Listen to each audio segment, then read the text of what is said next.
Assalomu alaykum va rahmatullohi va barakatuh. Do'stlar, yaxshimisizlar, salomatmisizlar? Bizning kanalni doimiy kuzatuvchi do'stlar. Ishlaringiz yaxshimi? Yaxshi yuribsizlarmi? Sizlar bilan görüşüp turganimizdan bag'oyatda xursandmiz.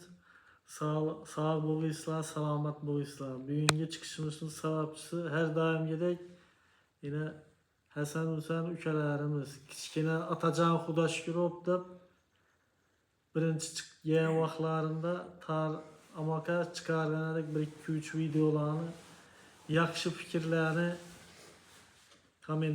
kommentariyalarga yozib qoldirdingizlar. Alloh rozi bo'lsin. Buynam gelen ekanlar. Xonadonimizga xush kelibsizlar ukalar. Shu tarlaning simlarini bir tozalab bering ustoda. Yana ham sizlarga bir imtihon topshirmoqchi bular. Bu ukalarimiz nechanchi sinfda o'qiysizlar hozir?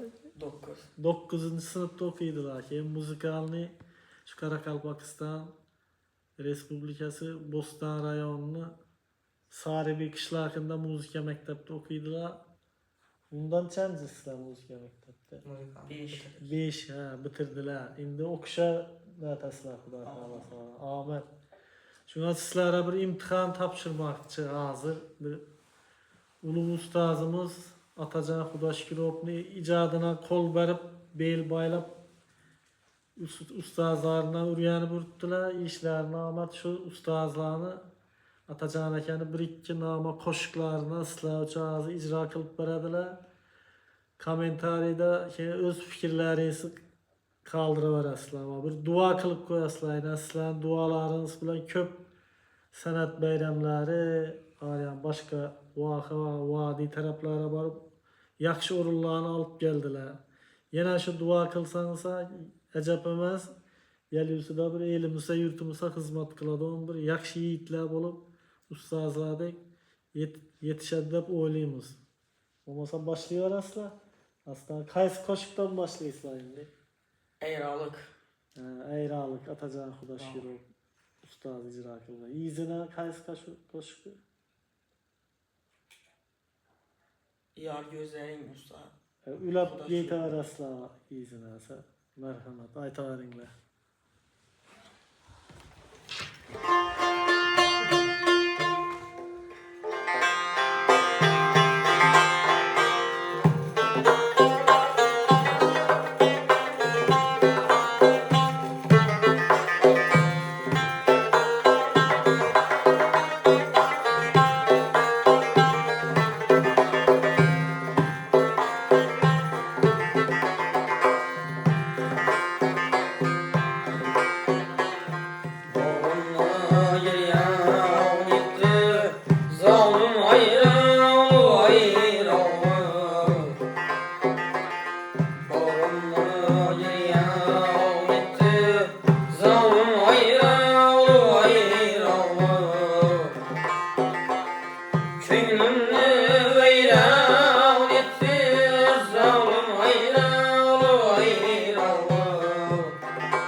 Öpüm